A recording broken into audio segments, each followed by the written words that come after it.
साल हुआ है। यहाँ जब पहले आए थे ना मुझे हिंदी आता था ना गुजराती आती थी, कुछ भी नहीं आता।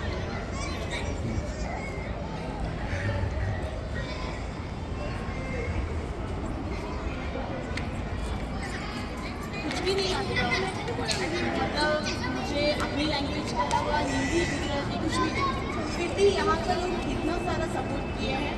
तो 15 साल से यहाँ हूँ तो कभी ऐसा लगता नहीं है अपनी साउथ छोड़ के हम यहाँ आके रह रहे हैं। तो यहाँ आने के बाद मेरा हस्बैंड का साथ मैंने कंपनी ज्वाइन किया है और उधर का काम कंपनी का कैसा लगता है ये मेरा दुनिया है। और मैं ऐसा कहना चाहती हूँ हर एक थैंक यू सो मच।